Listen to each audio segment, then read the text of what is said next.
छत्रपती शिवाजी महाराज पुतळा दुर्घटनेमध्ये महाविकास आघाडी राजकीय संधी शोधत असल्याचा धक्कादायक प्रकार आता उघडकीस आलाय। पुतळा दुर्घटनेचा किती राजकीय फायदा मिळेल याचा महाविकास आघाडीने सर्वे केल्याची बाब आता उघडकीस आली।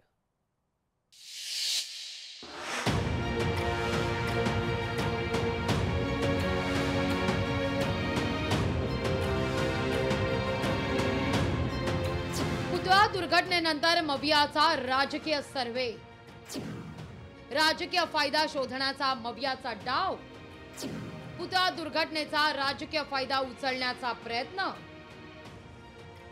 किल्ले राजकोटवरील छत्रपती शिवाजी महाराजांचा पुतळा कोसळल्या प्रकरणाचा मविया राजकीय फायदा उचलण्याच्या प्रयत्नात असल्याचा आरोप होऊ लागलाय। पुतळा दुर्घटनेचा महाविकास आघाडीला काही फायदा होईल का याचा मवियानं सर्व्हे केल्याची माहिती उघडकीस आली आहे। पुतळा कोसळल्यानंतरच्या आताच्या परिस्थितीत लगेचच विधानसभा निवडणुका जाहीर झाल्या तर मवियाला किती जागा मिळतील याचा सर्व्हे करण्यात आलाय। शिवाजी महाराजांचा पुतळा कोसळणं हे सामान्यांच्या भावना दुखावणारी घटना आहे। मवियानं मात्र याचा राजकीय लाभ होतो का याचा सर्व्हे केलाय।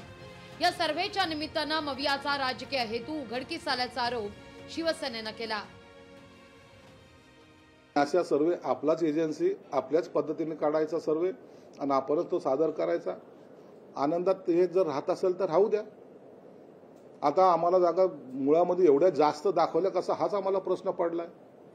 288 पैकी 280 जागा ते जिंकणार आहेत असं जर त्यांनी म्हणलं असतं तर आम्हाला आनंद झाला असता, परंतु असे बोगस सर्वे करून लोकांची दिशाभूल होत नाही।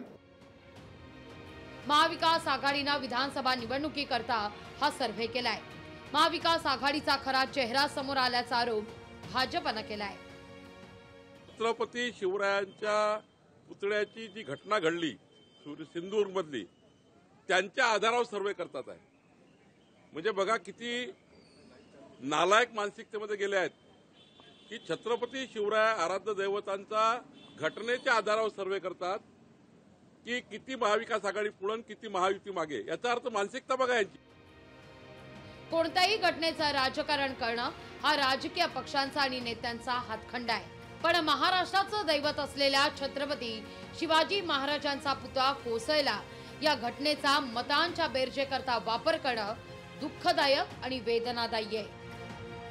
विनोद राठोड, लोकशाही मराठी, मुंबई। लोकशाही मराठी ऐका, पहा, जागरूक रहा।